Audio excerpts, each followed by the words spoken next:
Hello, and welcome to Questions That No Marketer Wants to Answer. Today's question: how many things is your team working on right now? Not this quarter, right now, today, actively in progress, in motion, on someone's to-do list. If you run out of fingers and toes while you're trying to add all of this up, or if the number just makes you a little bit queasy, you are in the right place, and this episode is for you. Because here's what 9 years of our State of Agile Marketing report keeps telling us, and it doesn't change year over year. The single biggest thing getting in the way of marketing teams is not budget. It's not headcount. It isn't even leaders or your MarTech stack. Or, you might be surprised to find out, resistance to change. None of those things are the biggest problem. The biggest problem is too much work in progress. Too many things started and not enough things finished. And that's been the number one barrier for years. And when I talk about work in progress or having too much going on, most marketers hear, oh, yeah, that sounds like me, but we're just busy. Everybody's busy, and that's just what marketing is. That is not true. And that is a misread that we are going to fix today. Because WIP, work in progress, is not a busyness problem. It is a system design flaw. And the teams that have actually beaten it didn't do it by somehow working harder or hiring their way out of it. You can't even AI your way out of a busyness issue. They did it by changing one specific thing about how work moves. So today, why WIP piles up, why it compounds instead of just adding up, and what software teams figured out a couple of decades ago that sort of saved us, but doesn't completely translate to marketing. So let's get into it. Welcome to the Agile Marketing Edge, the first podcast dedicated to turning Agile theory into real-world marketing breakthroughs. I'm Andrea Fryrear, CEO of Agile Sherpas, and this week's guide on your climb to smarter, faster, outcome-driven marketing.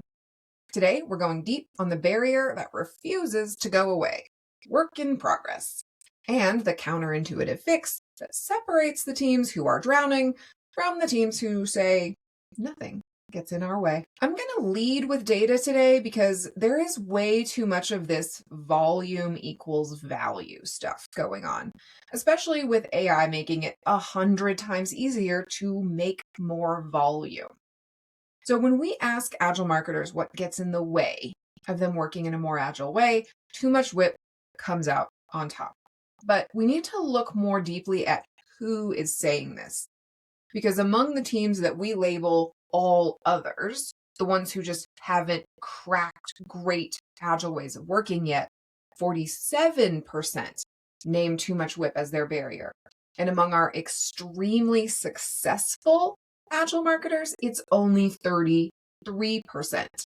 That is a 14-point gap. What it tells us is that WIP, high levels of work in progress, is not an immutable law of physics. It's not the weather that we cannot escape.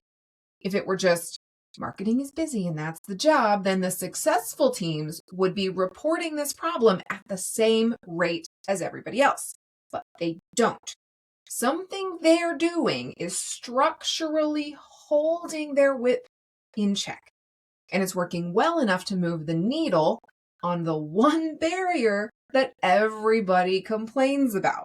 So the question is not, how do we just make it through this busy time?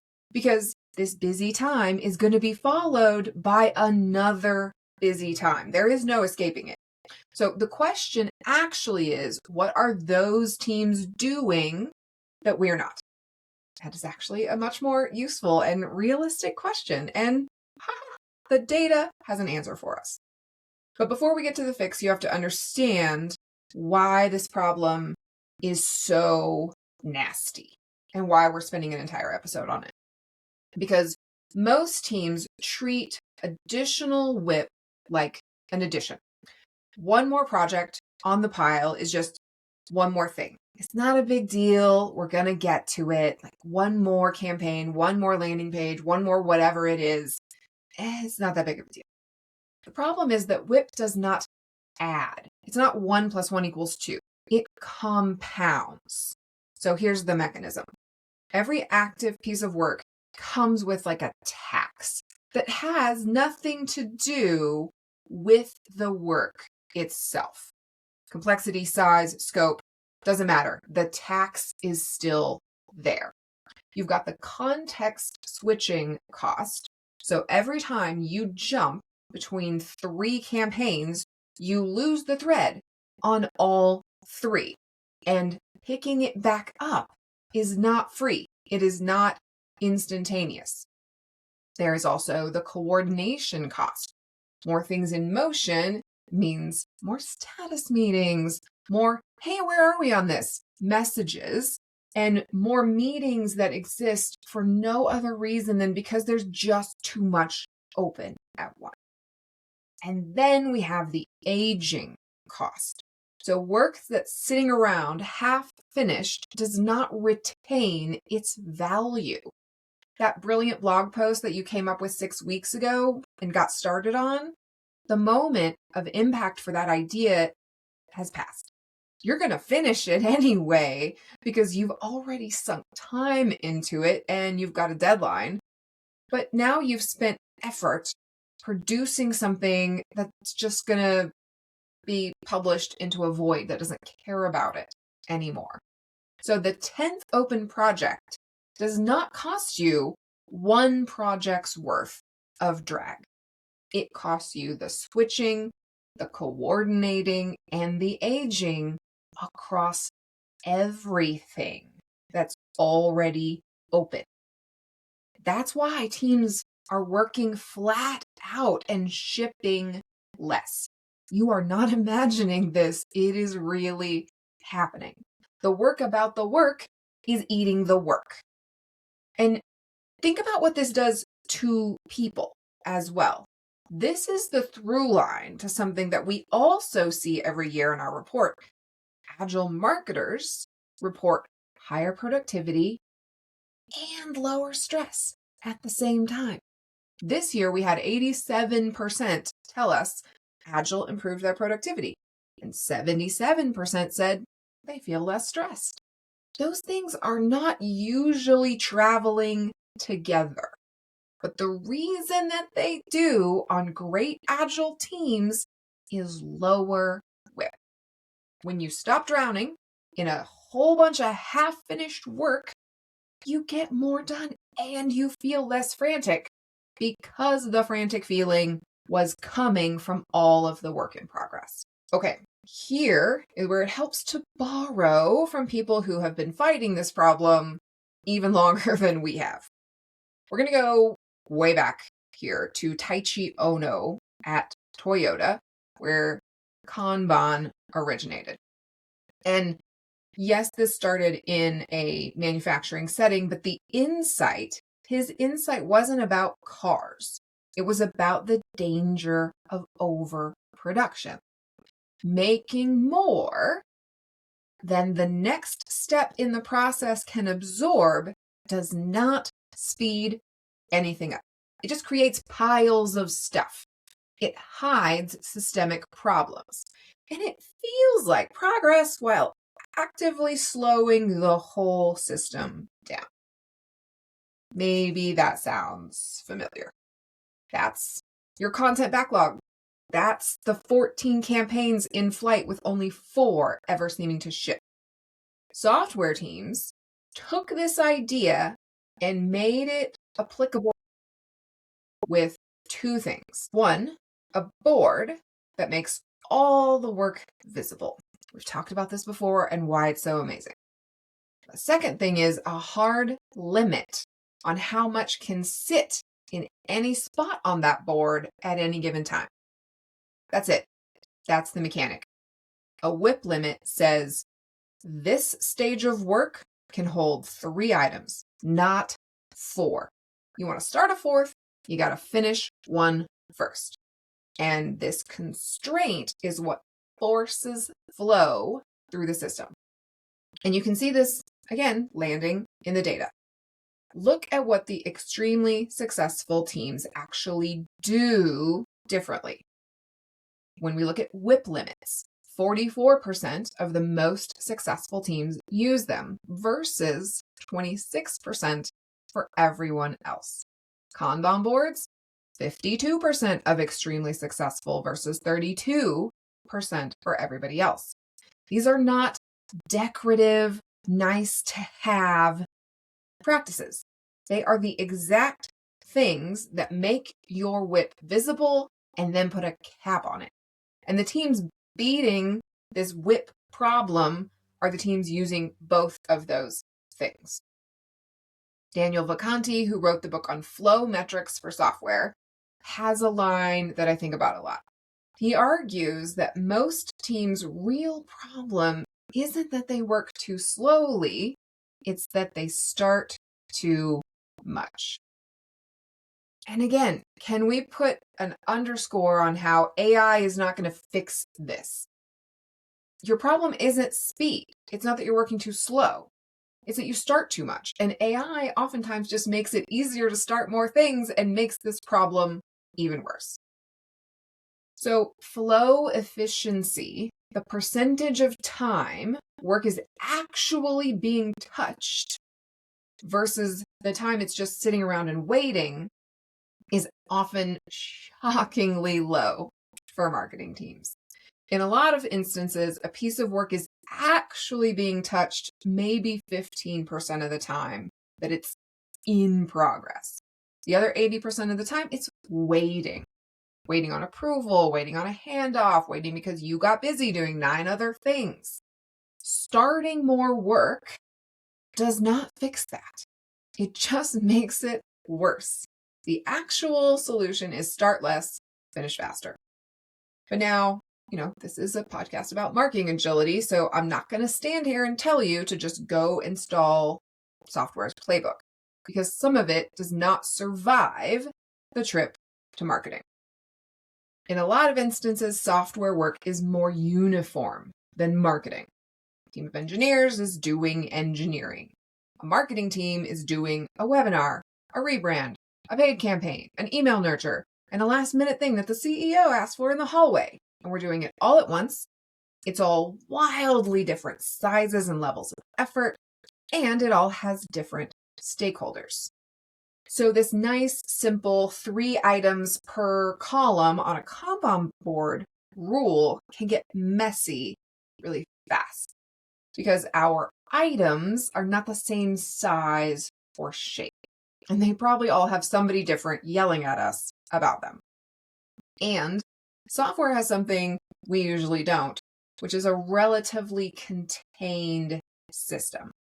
Marketing's biggest source of work in progress often comes from outside the team. So we've got an intake issue as well.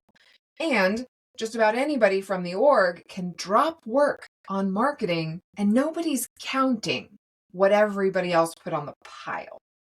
And this is where we have some connecting data from the report as well. Because if you remember from previous episodes, the biggest cross-department collaboration challenge is slow approvals and bottlenecks. And even agile teams hit capacity mismatches with the departments around them. So your WIP problem is partially a boundary problem.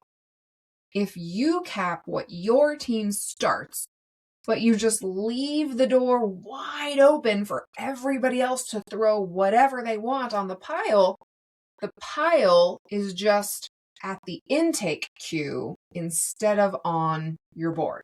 So we're still drowning, it's just a different bucket. So the translation isn't just copy Kanban the way it's always been done. It's take the principle, limit what's in motion, make the limit visible, protect the boundary, and adapt the mechanics to marketing's reality, which is exactly the kind of judgment call that's worth making with people who have done it before. This is why Agile Sherpas exists. The people on our team have done this a lot. We make this translation, we hold the line, we teach you how to manage intake, manage your stakeholders, because the right WIP limit for your team is not something that you can just find in a Toyota manual or in an article about Kanban. You need an expert to help you with this, and we're here to do that if you need support. So, as we know, we want to make this practical and tactical at the end. So, what can you actually do this week? 3 things in the order you need to do them. First, you're not going to like this one, but you have to do it. Count your WIP. Honestly, like really.